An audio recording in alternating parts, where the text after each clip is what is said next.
And speaking of hot, so are our mics now. We are live. Hello, everybody. I am RJ Carter, Senior Managing Editor here at criticalblast.com, and we're here for another iteration of the LCS guys. You know, I've racked my brain over and over. It's like, what do we want to call this show if we ever put it under an umbrella? It's like, the LCS of the round table or the meeting of the LCS minds. And over time, it's just like, hey, me and the LCS guys are going to come and talk about this and that.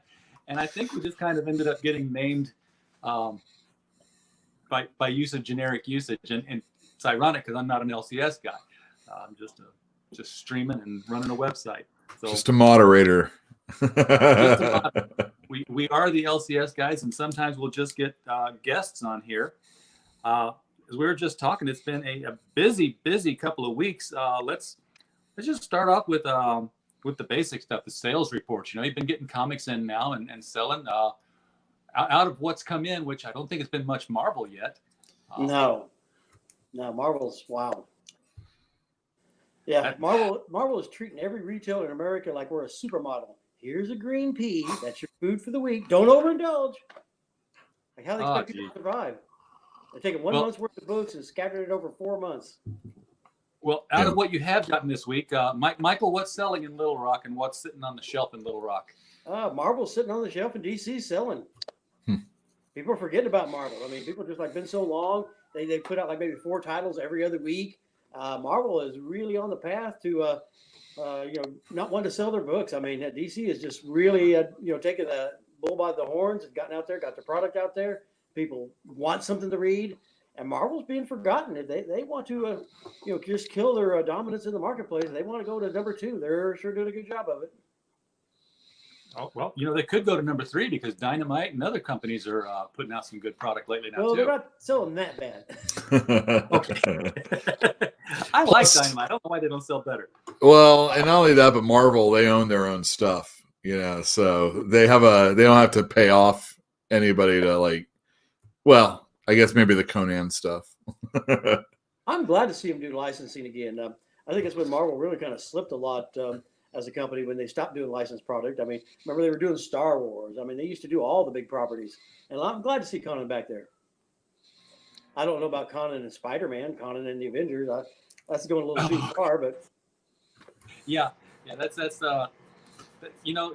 like 2 great things that just don't belong together on the plate. When you were a kid, the peas and the mashed potatoes had to stay apart from each other, and if they touched, you wouldn't eat them. It's kind of like Conan and the Avengers. It's, no, they don't touch each other. Yule, what's selling out in California? That's funny that you should say that. For the most part, it is just DC. Like Michael said, there's not a whole lot of Marvel to really pay attention to.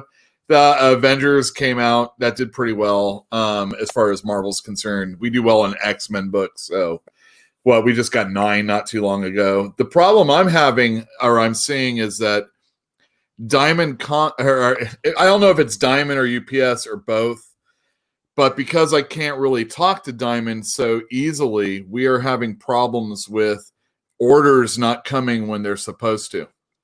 So we just got Wednesday's order today. Well, last night, but when we were closed. So now we put them out today. So I would like to say Dark Knight's Metal, as far as holds are concerned, those are not on the shelf, but maybe a few of the Image books that do well for us, like Gideon Falls, Green Lantern for DC does well for us. People have to come in and know about Dark Knight's Death Metal. I'm saying the wrong one. It is.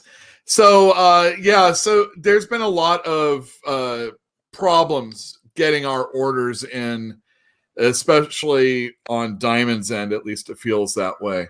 And there's definitely no major conversation that we're having. And when you have more than one person at any time talking, they have different stories as to why things are happening the way they are. We got put back on virus hold or something like that.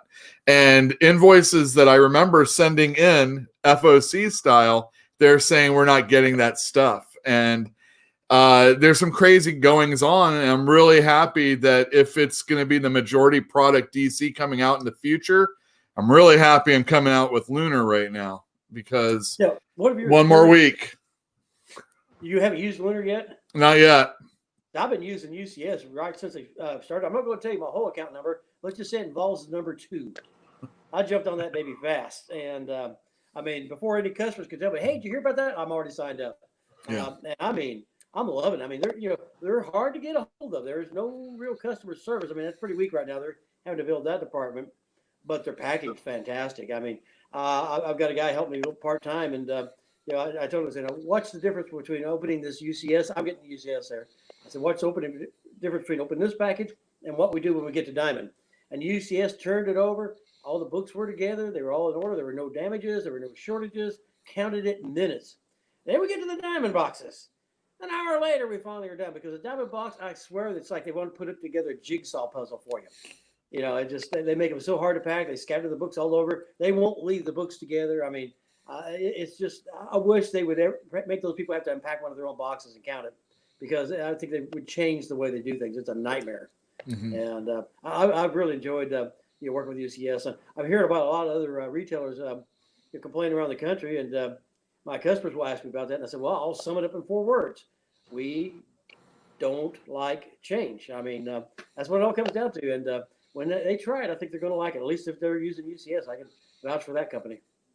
Well, that brings me to the next point I was going to throw up here, Michael, and that's, I don't understand it because I'm not an LCS guy. I've talked. Wow. Yeah, I do. I have talked. Well, I don't know if I was trying to go King James there or what, but easy for you to say. Yeah, I've talked with other retailers, not in depth. They just kind of passed it along to me, and I kind of stayed out of it because I don't know what I'm talking about. But I've talked with other retailers who are not just unhappy about the DC Diamond divorce, but are livid about it. That they just hate it that much. Why, other than the fact that you've got to fill out 2 orders to get books, why is this such a hot button for retailers? Very myopic thinking. When they try it, they're going to be glad down the road that it happened. I mean, I can't explain it other than just pure laziness. It's like I've had other retailers tell me they don't like kids in their store because kids are a lot of work. And other retailers tell me they don't like to carry back issues because it's a lot of work. I think you're probably recognizing a theme here, and I think that's what it comes back to, why they don't like it.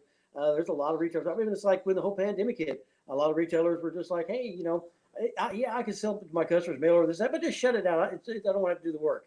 It's just, they're going to like it. It's not that much harder to fill out 2 orders. I remember back when the 90s, when you had Heroes World and you had Diamond and you had Capital, and I had 2 stores. I was filling out 6 freaking order forms a month. And so this is still not that bad. And, all just DC in one place, order all your other stuff through Diamond. And I mean, it's not that much work. I don't understand what they're complaining about either. Yeah, there's some sort of loyalty that was garnered within the last few weeks before DC left, and it's strange. I just don't understand why people are like, making this the line in the sand. We just want to get comics, right? And right, yeah, they're helping us in his books. Marvel's not doing it. And I would like to get them. I'd like to get them. Yeah, you're going to be happy you got them. Your customers are going to geez. DC doing the smartest thing they've ever done. I mean, if I just want Marvel and other companies to know that if Diamond is dropping the ball, that means any of your stuff might not be purchased at any time because, what are they doing? And if it's not them, it's, maybe that's, who they're going through. Well, up to 25% shortages every week. I mean, that's a killer. That they've done more. Olive Branch has done more damage to my business than the pandemic by far. I mean, they have ever since they forced me to go from Plattsburgh to Olive Branch, it's been shrinking my business constantly because you don't keep frustrating your customers week after week after week. I mean, they'll short me the same title at both stores, and then I'll have a competitor. He'll get shorted another title, so his customers all come in and buy that title from me. And then the next thing you know, I'm sold out of 3 titles, and it just frustrates my customers. Just the disruption to the flow, and you just can't get it corrected. And now one thing too is like, okay, now they've got competition with DC. This was actually the best pack shipment I've had from Diamond in a long time. Not as far as unpacking it, but I mean as far as being complete. I was only had one major shortage between both stores, and that's unheard of. That's maybe one of the best shipments I've ever had from Diamond. So I hope that's a sign of change on their part, that they're maybe waking up and saying, "Yeah, we got to get better." Yeah. Competition will breed that.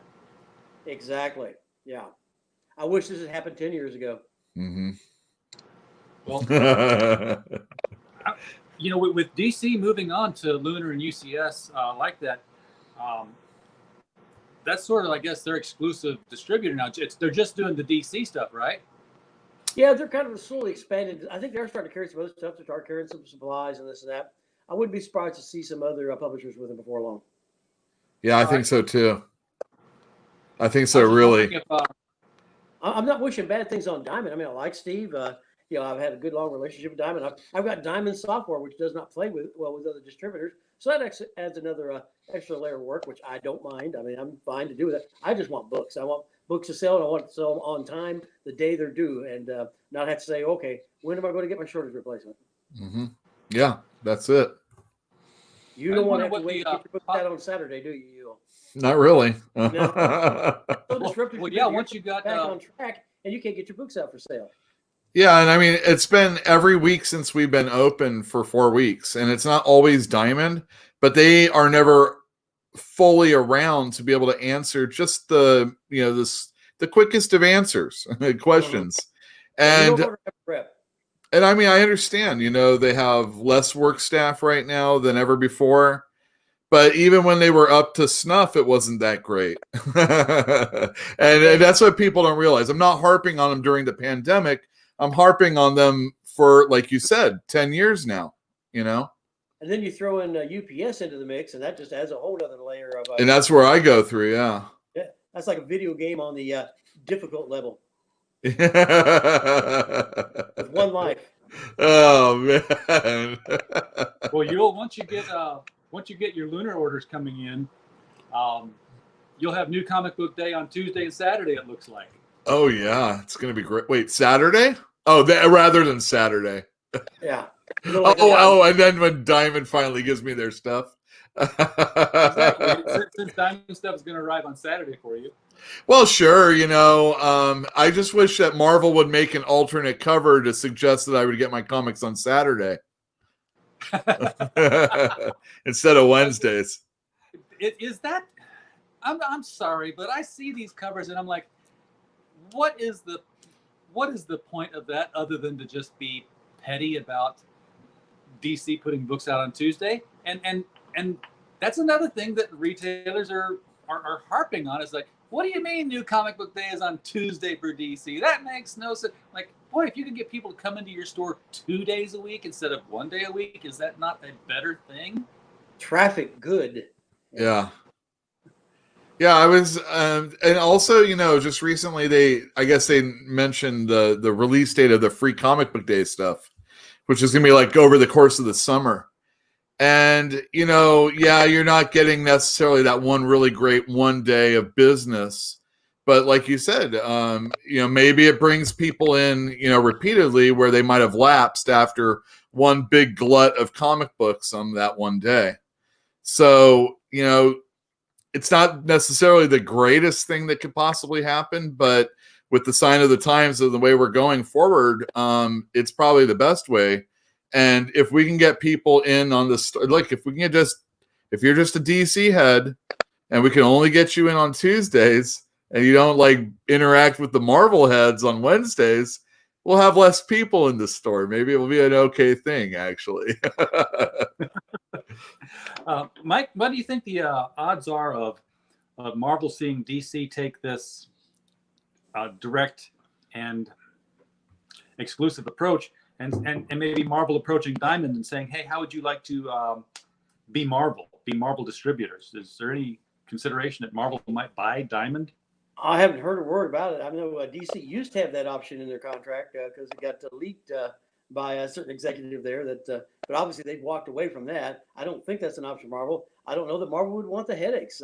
it's a tough thing. I know what Jeffy's having to do, all the expense, all the logistics, and it sure didn't work out too well for Marvel last time they tried it. Oh, well, one of the things that has happened this past week here, a good thing happened this past week. Though I'm going to throw this out there right now. Yeah, I know a good thing happened. Hard to believe. Our anthology, The Devil You Know, is in print and on Amazon. We had an on sale date of July 1st, and Amazon said, we have a listing, we're taking money. So it is officially on sale now, and the link is in the description. So I've been touting that all week. We got a lot of really cool writers in there with some really good stories. We had a big live stream launch on Monday where we just crowded this whole screen up. We had like 10 people show up out of the 20 that were possible. So I had to keep rotating people in and out of the screen because we can only host 6 at a time. But we also had some sad things happen. I don't know how sad it is, but some weird, bad things happen in the comic industry. We had Cameron Stewart and Warren Ellis are both now canceled creators, I guess, for allegations again, that these Me Too allegations of grooming young girls. We just went through this. It seems like last year with the guy who did Border Town. Eric Escobar, I think his name is. Yeah, we've forgotten his name now. He's been so erased from comics. Well, I think he's actually trying to do some sort of project with a new company, and it's understood that he has problems and whatnot. So pay attention to that. See how that goes. As far as these new guys, I think it's a tough situation I think the thing about comic books and a lot of creators, and it is also a lot of store owners, a lot of fans, that we're kind of odd people in comic books, and it's tough. And our social graces a lot of times aren't really there, and that's not an excuse of anything. It's just that maybe right and wrong doesn't always play a role in these people's considerations sometimes, and they should wake up. That's really what I'm saying. Like, just try and think about the future, because that's what it really is. On the one hand, it's kind of like, if you don't know about it, then you don't know that something needs to be addressed, and you kind of want to, a lot of times, like for many years, just not say anything. It's an uncomfortable truth that you have to face. And more and more these days, we're finding out that a lot of people were not very cool, whether they're living or dead or currently in the business or no longer in the business. And it can go all the way from video games all the way to Hollywood. It doesn't matter if it's politics or what. It's time to change, guys. That's what I'll say. Yeah, I don't know any details about this. I just kind of heard vaguely about it. So I don't want to rush to to condemn somebody on an accusation. They may be well founded. I have no knowledge about it all. But that kind of behavior just won't be tolerated. I've never tolerated it in my stores. I've had a lot of women working for me over the years, and I can't tell you how many times I've had to be the big dad to talk to the customer like, hey, just because she said thank you, that doesn't mean she's into you. And there's been some people who got pretty mad at me, and I'm like, I don't care. You're not gonna. She's not interested in you. Just back off. It's not gonna happen. I remember I walked into a grocery store one time. Very beautiful young girl that was there, and the guy was walking off in front of me, and she was just completely freaked out. I said, what's wrong? This guy had just given her diamond earrings for her birthday. I guess he'd heard it was her birthday, and he gave her these diamond earrings thinking she'd be impressed, and she was freaked out. I mean, she quit her job. I never saw her again. And, these guys, what to do, their imagination gets to going on them, and they're wanting something, so a relationship to build. Well, they're forgetting that you got to go through stage 1, stage 2, stage 3, stage 4. Well, they're already jumped to stage 10. Hey, she'll really be impressed by this. You can't just assume just because somebody says, thank you, have a nice day. That doesn't mean they're into you. And I couldn't tell you how many times I've had to have this conversation with customers. You just don't behave that way. I've even had employees like, hey, don't be yanking on her hair when you walk around behind her. Just leave her be. And I just don't tolerate it in my stores, and never had a problem with it. I mean, I've had girls who work for me asking other girls, saying, "Well, when's Michael going to hit on you?" And the other girl saying, "He's never going to hit on you. You work for him. He's going to leave you alone." So that's my philosophy on it. You just treat women, and I tell you what, women. I've had very good luck with women in my workforce. I mean, there's the hardest workers, very conscientious. I've had a lot of guys who are just the laziest bums you ever saw. They want to let the girl do all the work. I'm like, that's not going to cut it. And so I think highly of women. I've always got along with them, and they can work for me anytime. I think some of my best employees ever have been women. So, but you just don't harass them, and leave them alone. I had, when I first opened Fantastic Comics, there was a customer that was he was saying like darling and stuff like that, and from 20 or 30 years ago, I've heard that, no big deal. But for the women that worked at my store, they were having a problem with that. So I had to have a conversation with this guy. It was a tough conversation because, I'm trying to like look at it from his point of view where he didn't think he was like saying anything wrong. But at the same time, look, we all say things that we don't think are saying something wrong. And we have to like just fess up and just say, hey, this ain't the time to do it anymore. And if it could be something so innocuous as just saying sweetheart or darling, and I get called that at a restaurant, some older lady than me. I'm like, am I getting, but, it just, you gotta, if you hear, come on, creators. If you're, and I think you're right, RJ. They go like from 1 to 10 immediately, and well, they go to these conventions where we the comic nerds treat them like gods, mm-hmm. and they have to realize they're in a comics community with comics nerds. They're not in rock and roll and they're Gene Simmons. Right. They write a comic book, but DC, I will say, they don't screw around when this comes out. When Eric Esquivel's story came out, I called them that day to get a confirmation from them, and before the end of the next day, he was off the title. They told me they were taking it very seriously. Warren Ellis, they've already pulled his story from Dark Knight's Death Metal, the Legends of the Dark Knight, and they're replacing it with somebody else's story. So that book's going to get delayed a little bit. But so that's a kind of a bellwether for me that they're not going to be doing any Warren Ellis work here in the near future. It's about I don't know how that's going to finish up with Batman's Grave, because he's doing that. Well, it's about time they started showing women the respect and and responding to their problems, because they have a pretty bad track record in the past. Remember that guy who was on Doomsday Clock, the editor? I know this. Who was it? Was it Bergans or something like that? He was. Oh yeah.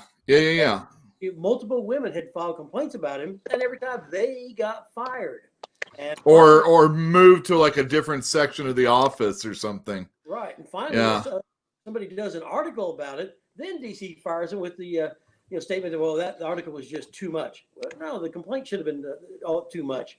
And I mean, Dan Didio takes one of them's job. I mean, I just how those women were not able to sue DC. They must have had some sort of contract with clauses in there that just kept them because they were done wrong. And I mean, they I would have thought had a clear justification for a lawsuit against DC. So DC at least now is realizing that they did not handle it properly in the past and are handling things. Again, I don't know the details. I don't know what Ellis has done. I don't but right.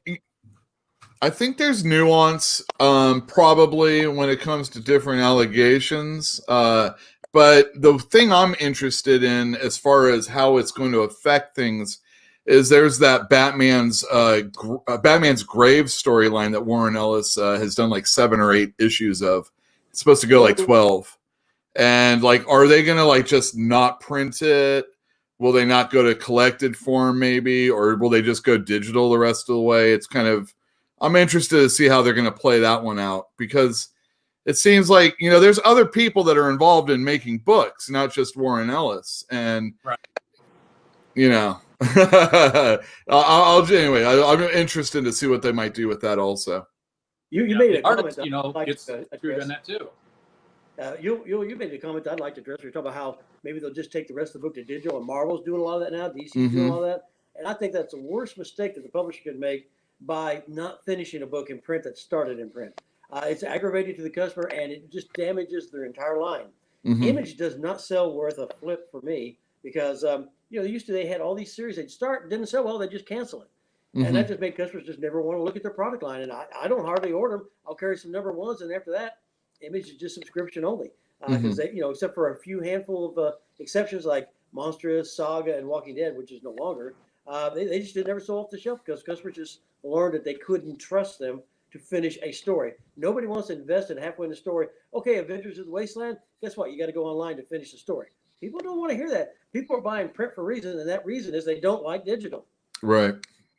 I yeah, it's I Sadly, mean, like these are big companies and they have to suck it up and just like print the copies, just finish the story at least. yeah, I know you're going to lose a couple bucks, but the way people, like you said, look at your product, if you don't have enough care or respect for the customer that's buying it, uh, to just want to put it out digitally the rest of the way. Bottom line, The don't story. customers. Say what? Bottom line, what? Bottom line is don't shortchange your customers. Yeah. Yeah. Um, Mark Miller, and it is Miller, not Millar, no matter how he wants to spell it, had an interesting prediction today about, not today, but this week, where DC and Marvel are going to go, because there's always been this doom and gloom cloud floating over comics industry for the past year and a half to 2 years that it's declining, it's going away, and there's a lot of evidence backing that up. But Miller was saying that he sees both companies getting leaner, getting down to their core titles, and then they'll be on solid, stable ground by like next year if they do that. Any thoughts on that with as opposed to how they used to be the flood the shelves philosophy? Yeah, he said that he felt that they would get leaner and put best creative teams possible on those books, and then they will grow and be bigger by the end of next year. That's a very positive outlook. I don't even know what the country is going to look like at the end of next year. Obviously I would never know, but it's even more in doubt. And I don't know if I'd be so bold, but I think that idea of contracting. He also said that there would be different people in charge also. So like if those things happen, I think those are the things that need to happen. That, like you said, not flooding the shelves all the time. Let little guys be seen, little people be seen. Different titles, and only put the best effort in all your stuff going forward. That'd be really cool to see. Yeah, Marvel's been self-inflicting their own wounds. I mean, look how badly they treated the X-Men line of series, which used to be their flagship. Well, all of a sudden, hey, we don't have the movie rights. We don't want to do a very good job with it. All of a sudden, they get the movie rights back. They get top quality teams on there. They get better stories going. All of a sudden, bam, sales increase. It's a no-brainer what Mark's talking about. That's what they should be doing. Should have been doing it all along. And these titles that we look at it like, why are you even making this? Yeah, you shouldn't even make that in the first place. If that's one you want to take digital, fine. Nobody's going to care. But don't start a title and not finish it. Be committed to it at least. And don't put anything out that you aren't committed to at least finishing the story. Yeah, and what about like X of Swords? Or 10 of Swords, whatever it's called. They went from like 17 issues that are going to you'll have to read everything to, they bumped it up to 24. So I know there's not as many Marvel titles coming out right now, but that doesn't make me think that they've learned their lesson when it comes to, trimming the fat. Oh, no. I hate to say, I wanted to call them idiots, but they just don't learn. And the big crossovers, people don't want them anymore. It aggravates the customers. Don't frustrate your customers so much. I mean, it keeps going back to what would be common sense. You would think, but they just won't learn, and they just keep making the same mistakes over and over again. If they were a movie company, we'd be on Jaws 37 right now. Who made money? 38 is going to do it this time. I mean, come on, guys. You realize the model doesn't work. More self-contained stories. And I'll tell you what, the thing that's probably hurt the comic industry more than anything else is the decompressed storytelling. When Yeah. you buy an issue, you no longer get a beginning, a middle, and an end. You just get a piece of a story. So it's hard for people to find their way into the comics now because they're just getting pieces and just a little bit of how interested would you be in a show? The first time you tried to watch it, you came in 40 minutes in the movie, watched about 5 minutes, like, yeah, this doesn't look like, that doesn't make any sense to me. I'm out. I mean, you got everybody always dogged on Jim Shooter, but when Jim Shooter was editor of Marvel, he had a philosophy that treat every book like it's somebody's first book. And when Marvel was run by Jim Shooter, they were 66% of the marketplace. They were dominant. I mean, you could find your way into any issue with them. And sometimes right after he left, you had Owsley in charge.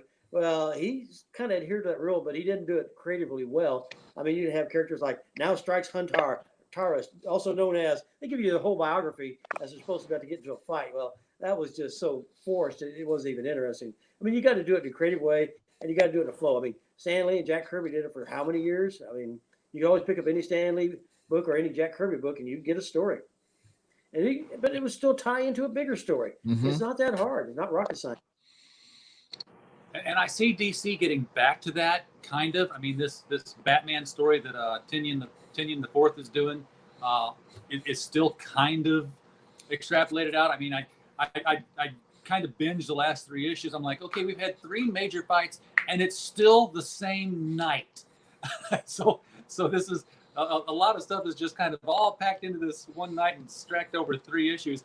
You used to get 1 issue of Batman, and he'd take on a case that took a week and a half inside the book with daytime meetings, nighttime meetings, following up clues. Remember when he was a detective rather than just this guy who had all these robots and machines that did all the work for him? But I digress. I think DC, however, is on track to do well, and I have to eat some of my own words here because when the news popped out that Dan Didio was being shown the door, I put out an article that said, hey, here's the top 10 choices for the new publisher at DC, full well knowing that Jim Lee was co-publisher and going right along with the rest of the lemmings that, yeah, but that's kind of only a titular thing, because Jim Lee's such a great artist and he came in and was guiding some things.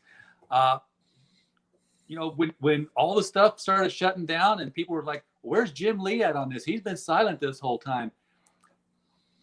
Jim Lee has probably shown some of the best comic book company leadership that we've seen in the last 5, if not the last 10 years out of a comic book company.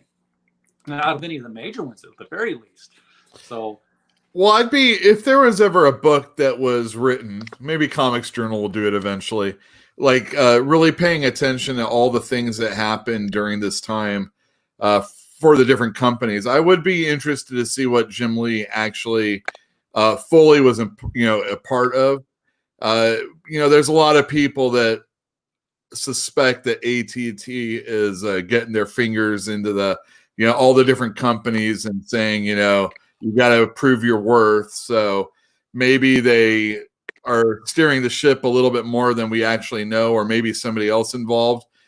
I mean, it wasn't Didio and Jim Lee didn't have any say when it came to covering up the bat penis, in that dark, the Black Label book. They were told by somebody else that wasn't comic book related that had to change. And I mean, I'm not crapping over what you said about Jim Lee. And I mean, I'm a big fan of the guy, and I respect the things he's done in the industry, but I'll wait just a little bit longer to see what exactly he was involved in, because he felt a little quiet for a long time, except for drawing pictures for charity. well, you're closer to their offices than I am, so you got. Well, even still, it filters down a little bit before we get it here. So I'm getting to the part that I don't want to talk about. Here we go. And this is because I've got personal connection to this because I've been I was a customer once 2 years ago again, but it was a very brief return.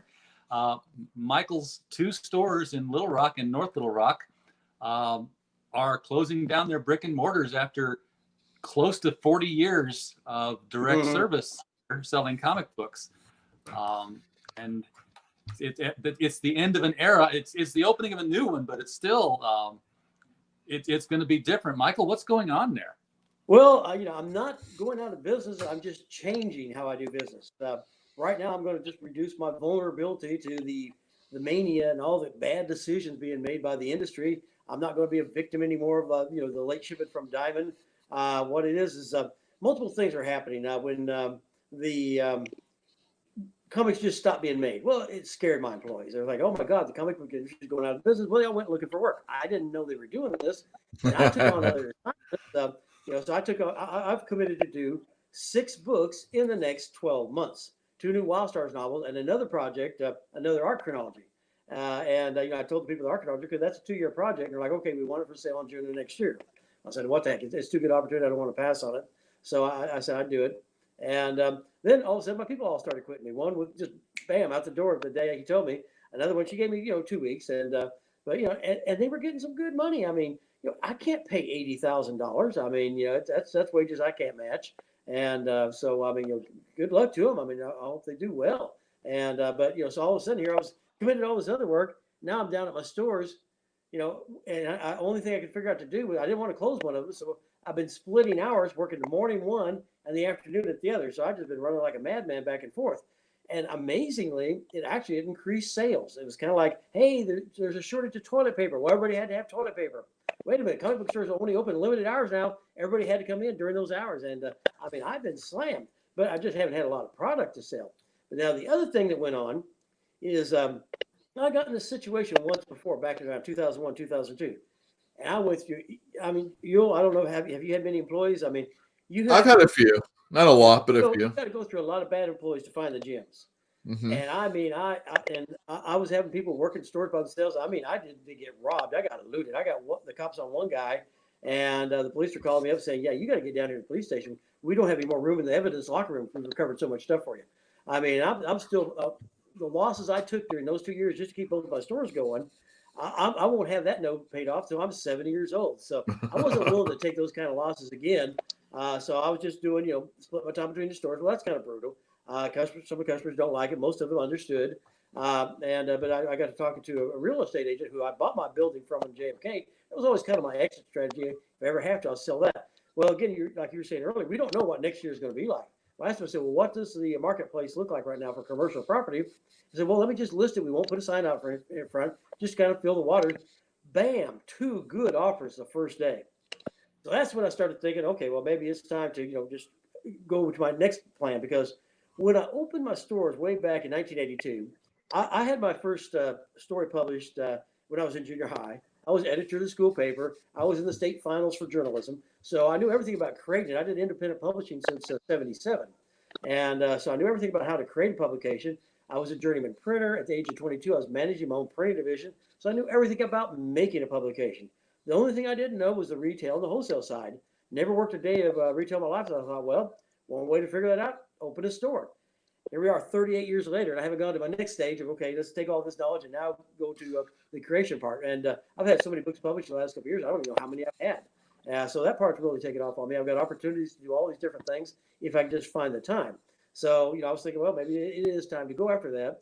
And so I was talking to another fellow. It's like he had multiple stores. I was like, well, you would be a perfect mix, to go into comics. I'd just pass all my customers on to you. And he was like, yeah.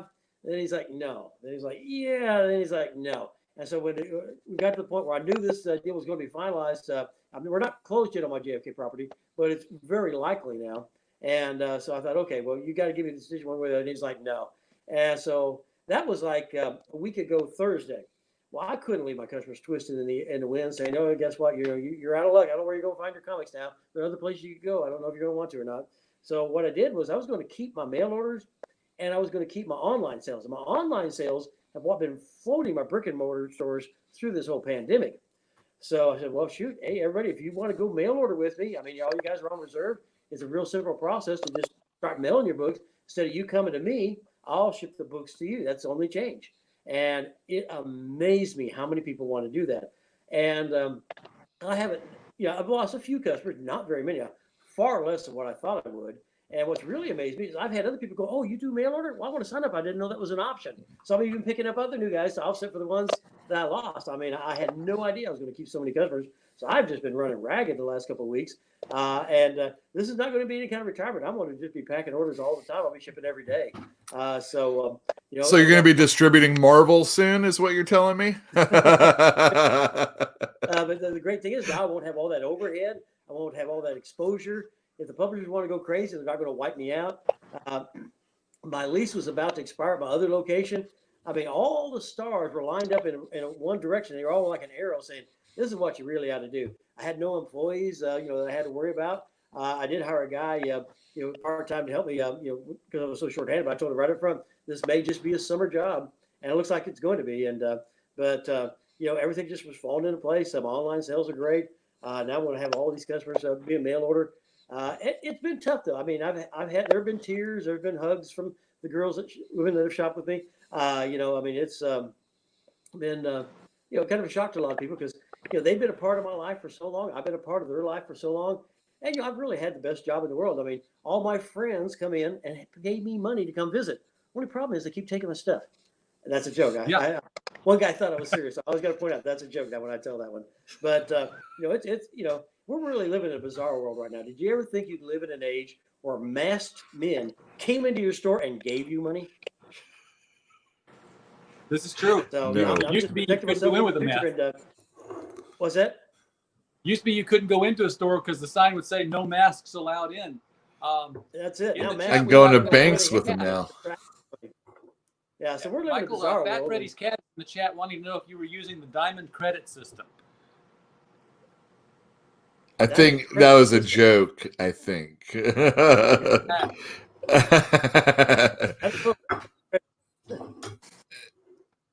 Again, not an LCS guy myself. I don't get. I think he was talking about when the guy was stealing from you, but I could be wrong.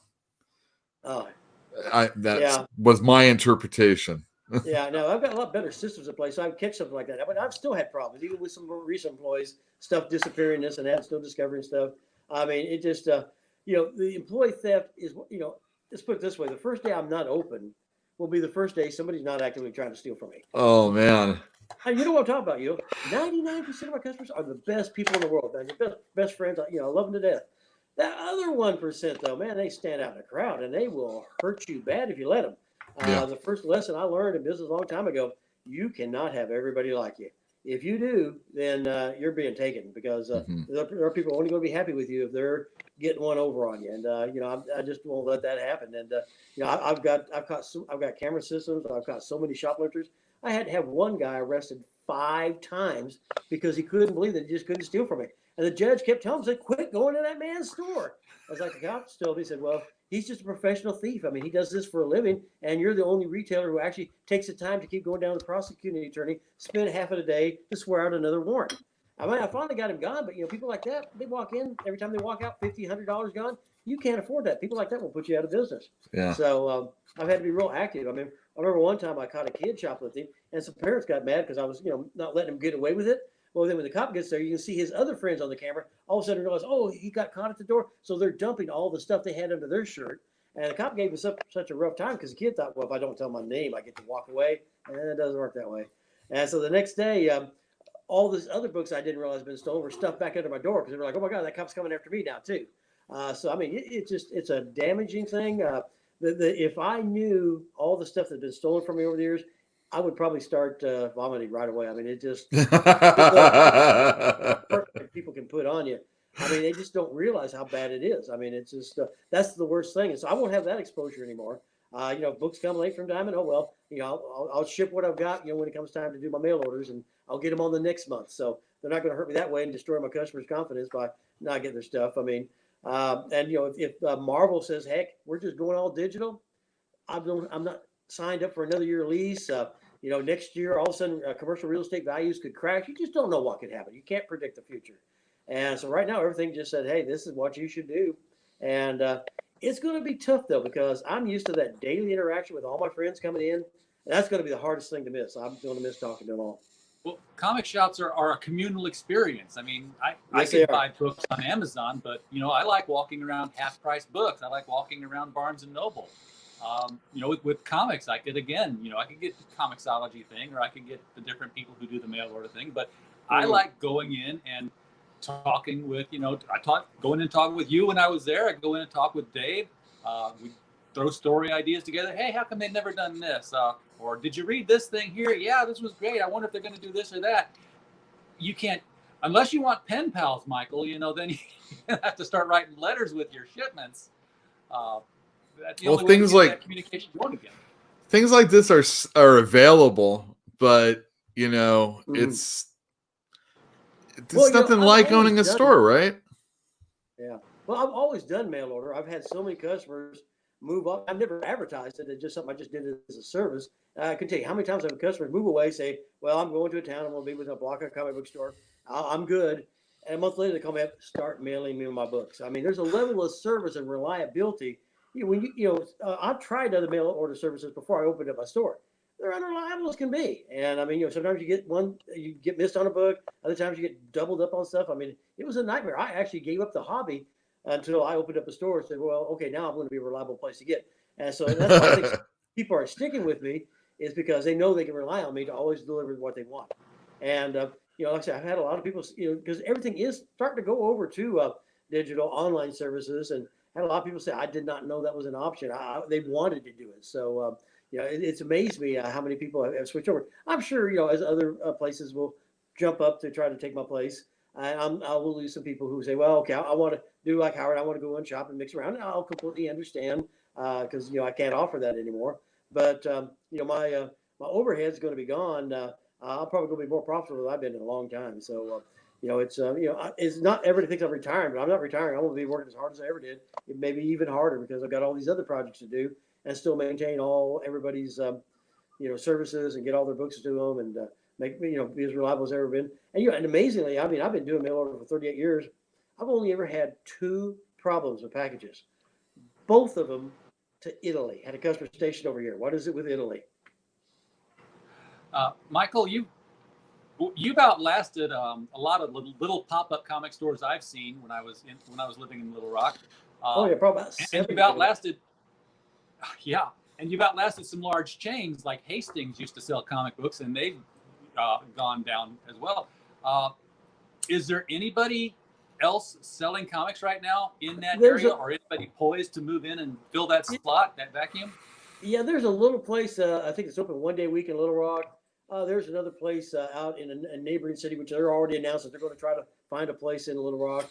But most of my customers knew about these things, and most of them are like, that's just not the option they wanted to go with. I mean, there's a trust factor that they've dealt with me for so long, and they have confidence that I'm just going to take care of them, and that's what I'm going to do. All right. Well, are you going to just keep all your inventory in the house?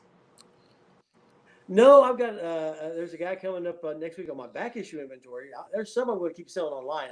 I'm an online seller, and that's like I said, what's been floating my stores through all this pandemic is my online sales. I've got an eBay store. My seller ID is Rock Arc, being based in Little Rock, Arkansas. You can guess where that name came from.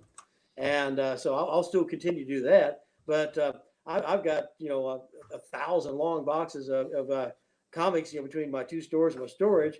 And so there's a guy coming in next week with 3 18-wheelers, a U-Haul, and a bunch of SUVs to buy it all on the back. Oh, awesome. And so this last week or so, I've been selling, pictures off the wall, Spider-Man and Wolverine inflatables off the ceiling. The Spider-Man's gone? Yeah, in one store. I still got him at the other one.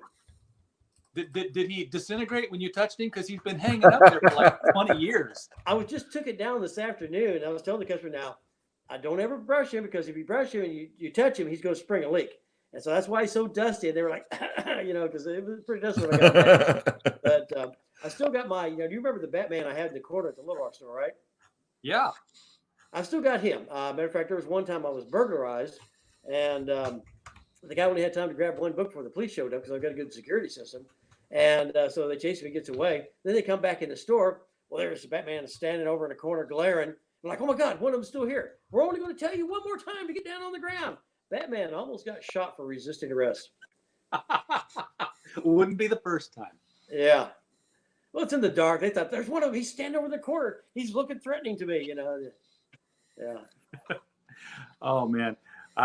it's almost tempting to make the drive down there to just get some of them back issues off the wall there, because you had some nice stuff there. Oh yeah, that's the inventory I built over 40 years. And that's one of the reasons why your former salespeople would steal from you, because if you're going to work in a Walmart, you just want a job. Okay, Mhm. you just want to get some cash. If you're going to work in a gas station, you just want some cash. You get to work in a comic shop. You're there because you like what gets sold. You can relate to the customers. You talk to it, and you're going to get greedy real fast because the temptation is right there. You're not going to be at Walmart saying, "Ooh, 2 gallons of milk," but you start saying, "Oh, we've had an extra shipment of Iceman or something come in." Overships, they don't even count those. Yeah, it's like I tend to hire people who aren't collectors for the most part, because I've always said you can't hire an alcoholic to work at a liquor store. Yeah, exactly. If somebody likes comic books too much, you can't hire them to work in your store. Mm-hmm. And I've had people who weren't into comics, but by the time they left, they were addicted to them. So, and maybe sometimes getting out of control. I've had some really great employees over the years. Those are the ones when you have the good employees, that's when you do well. And I've had good employees who went bad. I mean, I've had some great employees I really hated losing, and then I've had some nightmares. So I mean, it's just it's insane the stuff you run through. I could tell horror stories for a couple of segments of what I've encountered with employees there. But like I said, I've had some wonderful ones, some great ones. I wish I'd never lost. And for the most part, I tend to keep them for a long time when they're good. Now, you're going to keep your, I guess you're going to keep your accounts open with Diamond and with UCS and Lunar. So in the grand reporting of things, no one's going to know that 2 stores closed in Little Rock because your accounts are going to be still open, and that's what they count. Only thing I'm not ordering now is for shelf sales, and shelf sales were just, excuse my language, were a real crapshoot. I mean, sometimes you'd sell out, next issue it's sitting there. I mean, you just never knew. You never knew when somebody in the next town over didn't get their shipment. All of a sudden you sell out, like, oh hey, it's selling now. I better order more of the next 2 issues. Well, I didn't sell any of the next 2 issues. That's where the distributor, there's just so many dominoes they can make fall by you doing such a bad job. And we're just trying to gather evidence, and we're going by our sales, and the sales can be very misleading. And so shelf sales, I mean, it's rough. I mean, the profit margin on it is not that good. And so with the reliable customers, I mean, it's very low shrinkage. Yeah, you're going to lose a customer from here and there, and but I mean, they're telling you, hey, I want to buy this on a regular basis. And so I'm going to get rid of so many things that I lost money on. Won't have that high overhead of a couple store locations. I won't have all those utilities. I won't have all those employee wages. I mean, there's just so many expenses I will get rid of. I'm going to still have that darn credit card expense. So man, those credit cards are too heavy a bite just to accept them as a form of payment. That's crazy. Well, I heard, and you might have heard this too. Again, being closer to where the action is there, that there was also a store in Las Vegas. I don't know how close Las Vegas is to you, but it's closer to you than me. It is that. There's a store closing there. Oh man, I don't know what the name was. I think it was Cosmic Comics, but that's because there's a Cosmic Comics here, and their issue was that the rent had gone from like $4,000 a month to $8,000 a month. Oh yeah, I did see that. I can't remember where it was, but I do remember you saying, or I remember seeing that. You're right. Rent is, I don't think, unless sorry about that. If you are paying a lot in rent and you aren't seeing a substantial dollars coming in the store, there's no way you can keep it going right now. And comics just aren't doing the job. I mean, they never really have fully. I mean, it's only a certain amount of people that make a ton of money in comics. People get into it because they love it. I love supplying comics to people that want to read them. I don't care what you want to read. It's that you want to. We both like the same art form, whether or not it's the same art. And I appreciate it. And it's just something I've never really been able to really get rid of. I've tried many a time, get out of it, then get back into it. And that's what we're there for. I I popped in to see Dave this afternoon because he had some books held for me, and of course, while he's getting the books out, I've got to go to the dollar bin, and I had such a wave of nostalgia. The books I was getting out of the dollar bin, I was more excited to get than the new books that were being held, which was like the Joker's 80th anniversary, which I had initially passed on last week, and I called him up. I said, "Hey, do you still have that?" And he's like, "I've got one left." I'm like, "Put it aside for me," because this right here, this is the last story that Denny O'Neil did for DC. That's the I did a live stream when that happened because that hit me kind of hard. He's a St. Louis, and Denny O'Neil was born in May 1939 with Batman, and died on Superman Day in 2020. And I was like, Denny O'Neil was DC Comics cradle to grave, and we need more people like him. But for the nostalgia effort that I was talking about, remember the Wizard 1/2 issues from the 90s? I do. Man, and like I got the certificate of authenticity and everything in here for $1. And then one of my favorite characters in the 80s, late 80s and early 90s, Normal Man. I know that. Which was got flaming carrot on that cover. Oh, this has got everybody on it. This has got Zod. This has got flaming carrot, Captain Everything from Normal Man. There's some Bone characters here in the middle of it. It's just a hodgepodge of everybody. Normal Man was his father thought the planet was going to be destroyed, threw him in a rocket, and the planet was fine. And he lands on a planet where everybody's got superpowers but him. Yeah, I remember selling that one as brand new. I mean, it was a fun read. So long. I remember carrying the very first direct sale market comics, Marvel Fanfare, and then DC did their first direct sale comic, Camelot 3000, which was also the first one to experience shipment problems of the last 2 issues. They sure did. Number 1 was a $15 book. Then it was 6 issues to number 11, a whole another year to number 12. By then, nobody cared about it anymore. I mean, the late shipping just destroyed it, and it's a problem that's been with us ever since. So late shipping's been, problem of the comic book direct market ever since the beginning. The Watchmen had the same issue. I remember whenever I was collecting that, and I was in college buying it. Like, is issue 11 here yet? Not this week. Not this week. It's been 3 months. Come on. By that time, people were a little more forgiving about it. Early on, people were like, "What? A comic's late? Just forget it then." And I remember again talking about Jim Shooter in his run with Marvel. Creators would get so angry at him that if they didn't have their book turned in time, he'd run a filler or he'd get somebody else to finish it. Those books shipped on time every time, and they were reliable as can be. And so back then, it was just an unheard of thing, a book not shipping on time, and people did not like it, didn't care for it at all. I miss the filler days. Me too. I mean, that's where you get the boy who collected Spider-Man. It's not an in continuity story, but everybody loves that one. It doesn't need to be like this one big long 3-year long story. Oh, I'm telling you. Those are cool too. But just one nice little story every once in a while is wonderful. Of little one-shot stories to fill in whenever somebody was late, so they kept those books coming out on time. And that's something that's just been lost in the industry. I mean, they don't care if they ship out on time. And again, you just don't frustrate your customers like that. Mm-hmm. And you're frustrating retailers, and then people do like I did, said, "That's it, I'm out." Mm-hmm. Yeah, I wish they would do. I wish they'd do more of the one and done stories like that. The fill-in issues is where you got to meet new creators. It's like, top tier creator is going to be late this week. Intern boy, get over here and write me a Spider-Man story. And you'd find the new talent that was just still kind of learning its way around that way. But I wish they would, if they want to do these long arcs, do them in your own title. Make Batman, and then make Batman, whatever's going on with Batman right now, whatever that story arc is called, the Joker War. Make that Batman: Joker War, issue 1 through issue 12. It's a maxi series. It's outside of the Batman series. If you want to follow it, you follow it.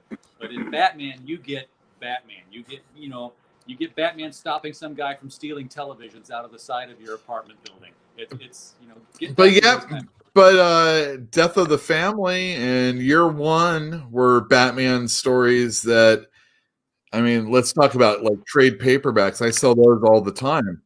And those were within the confines of the regular Batman series also. That I mean, I hear what you're saying. What was that? They were shorter. There were only 4 issues. That's true. They were only 4 issues. Some longer ones like Last Halloween and Long Halloween, things like that. Those 12 issues where they did take out continuity, and when they collected them in trade paperbacks, they were evergreen products. Sure thing.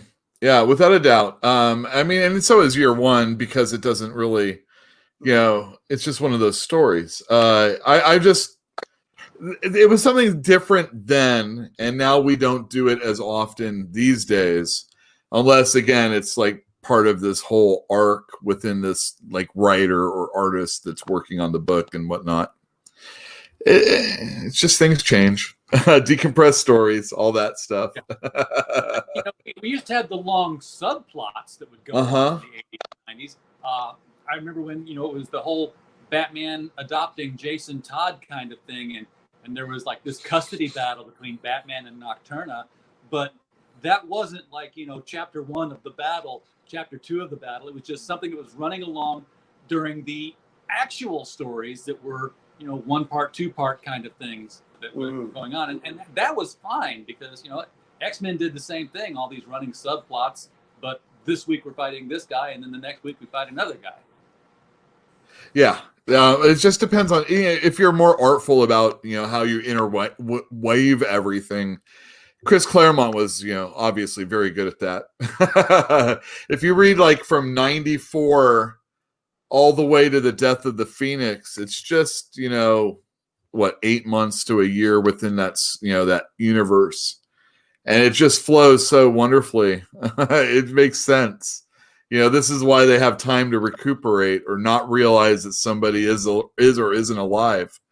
And the way they're telling stories these days, it could be 4 or 5 issues, and it's just within one night of the story. Exactly. It would always be a question when you stop reading a comic book and then you read the next issue, and unless it was specifically left on a cliffhanger, you don't know how much time actually occurred in between those 2 issues. And that was something that a lot of people took a lot of time and effort to try and figure out, depending on how big a nerd they are. Yeah. And sometimes, it didn't matter because it kind of made things timeless. Unless you had to have, an issue of Superman happens and, somebody says something and then you're like, the editor can say, these events occur before the issue number this, to let you know that, this is why this is out of continuity with what you saw. This is actually happening before you saw this happen. Yeah, that's why they try and ignore politicians as much as they can usually. I hope they should continue that. Michael, I'm going to give you a full screen here because you have new product there. Yeah, actually, a new publication just released, or I think it's been available a month. They just got me my copies, and I've done my series of Wild Stars comics and books for a long time. Well, just got in my Wild Stars RPG. Basically, this is a what would you consider like a dungeon master guide to the Wild Stars universe. Where I break it down, I kind of wrote down a little scenario and kind of walk people through it. Broke it down to all the different characters, races and people. Because Wild Stars is a story that runs through time and space and different time periods, all sorts of different characters, and it's a big, long, complicated story, but it does all have a flow and have the stories. You got alternate reality fascists running around causing all sorts of trouble, and you got just it takes place in the past, it takes place in the future, it all ties together, and we were talking about stories and things tying in to a longer story. You get your contained story, but then it all connects to part of a bigger story. I mean, like book 4 that I just released last year, that was based wrapping up long stories that have been running since 1, And I'm working on 5 right now, which contains other subplots all the way back to 1. 6 will contain other subplots up back to 1. People are going to be shocked when they realize how much groundwork I laid in the first book of Circles that are still, still haven't got to finish out what was going on with all that. I'd written all these novels back in the 70s. And so when I started doing the comics, that was the first adapting one of the novels. And then wrote another novel in the 90s, and that's what the 2001, 2002 comics adapted. And so, I've had this big, huge cloth of fabric of I knew all these things I wanted to do, and I've been filling in all these little gaps in between them. And like book 6 will finally get back to one of those novels from the 70s. So, I've already committed to write books 5 and 6 for Cristobal, because he wants to run them in every issue of his magazine for the next 2 years, and then do the book releases after that. I guess I'm, one of his, if not his top sellers. So I'm happy to do it, and glad to see people. Now you can have your own adventures in the Wild Stars.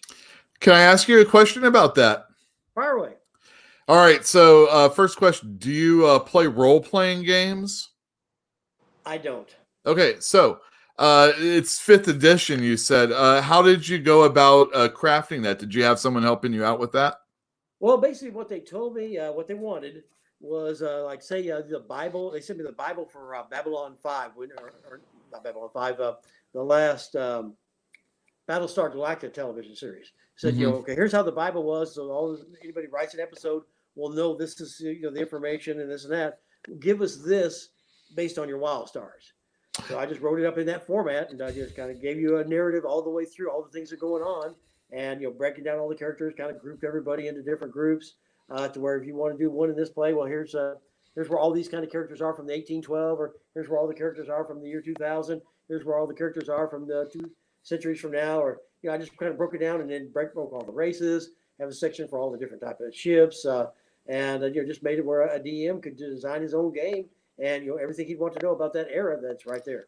So they just take what the concept and the writing that you have, and they just they put numbers to go along with that, basically. Right. And power sets and that type of stuff. Yeah, this is something I wrote up, and just based on that, say, okay, well, this is what's happened in my books, and there's a few teasers in there about what's going to happen too. That's awesome. All right, cool. I like that. That's cool. I always got great reviews on my Wild Stars, and one thing a lot of reviewers kept saying is, man, I sure wish this was a role-playing game. Yeah. Now, I've designed a board game, and I had a guy who's interested in making the board game. Then they got scared, like, oh, well, what if a kid swallows a piece? I don't know if we can afford the insurance. But I got a unique gameplay that actually incorporates time travel in a board game. One of the guys in the company described it as putting a car engine into a board game. But got unique styles of play. I'd love to get it made someday. I've got to complete it. And people had test play done on it. Everybody likes it real well. So this isn't like my first foray into gaming. I'm more of a board gamer than a role player. Right. But yeah. That's cool. That's neat. I like that. I was just kind of curious about like how much you knew about like 5th edition as opposed to 4th or 3.5 and all that other stuff. But I think I understand. This is a D&D 5th edition. This is a Basic Adventures 5th edition. A new game system they just worked up with. And I knew the guys were like, hey, mind if we make your Wild Stars RPG, and maybe it'll help you get your board game going. And, I said, yeah, sure. And so they made that the $50,000 bonus level. All right. Yeah, cool. All right, Michael, where can people get that? Well, I'm selling it at my stores for $10.99. Of course, you only got one more week to come in and get it before I close my storefronts. Exactly. I'm sure it's going to be available eventually at some point on Troll Lord online store. I'm sure they'll be selling it, and I'm sure it's going to be on Amazon and eBay and other places like that. Awesome. All right. Well, I think that brings us to the end of another exciting episode. And for those watching the replay and in the chat right now, Michael's not going anywhere from the LCS guys show. You're still coming to talk with us every couple of weeks here. Oh, love to do it. Yeah, enjoy being here. Fantastic. We'll get a different perspective. We'll get a different perspective from the mail order side of things, and still be able to talk industry. And you'll still be contributing to the Overstreet Guide and doing all this other cool stuff, yeah. I imagine. Awesome. All right. Thank you, everybody, for coming. One last time, want to mention that the new anthology, The Devil You Know, 20. We had over 170 submissions to this anthology when we did a call for reading, Wow. and I gave it like a 6-month read window, because when we did Gods and Services, which is out of my reach now. No, nothing is out of my reach. How many editors were on that book?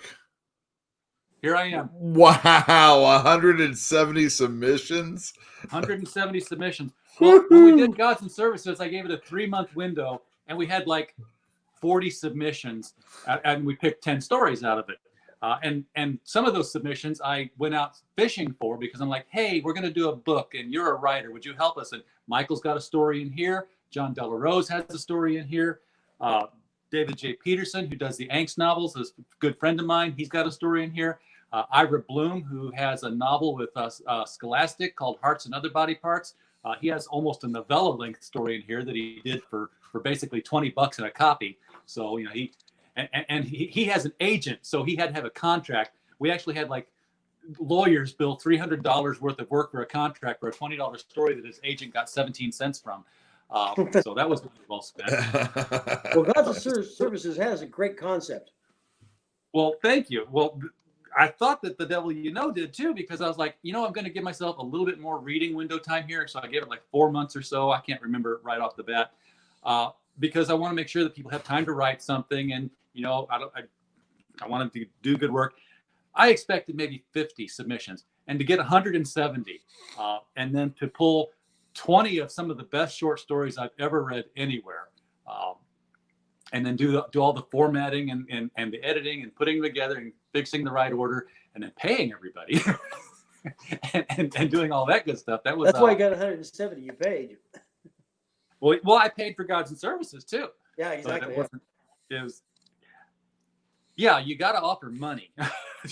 Copies of books just don't bring in authors.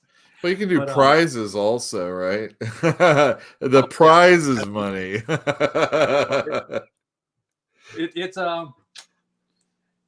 Exposure is no longer currency in this world's market, and it shouldn't be. So, well, you know, the thing is like you could do a 1 cent. I guess you could do a free Amazon thing if you just, you know, whatever.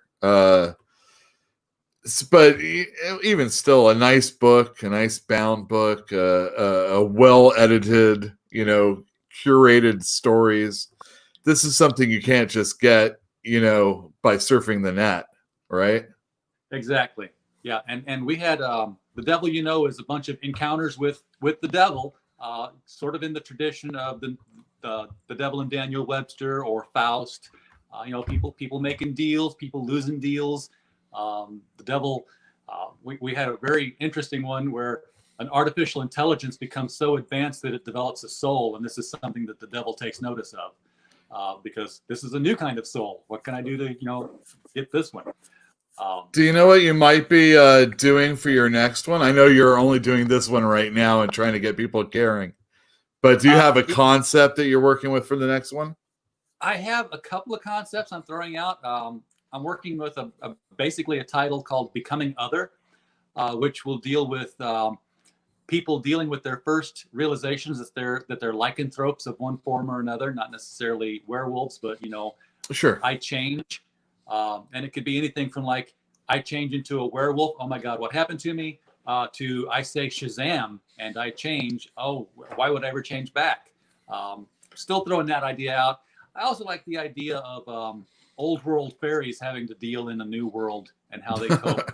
But that's been done so many times. Holly Black did a great series on that one. So I'm still thinking we're definitely going to do another. We're going to do The Devil You Know Better, which will be the second volume of this.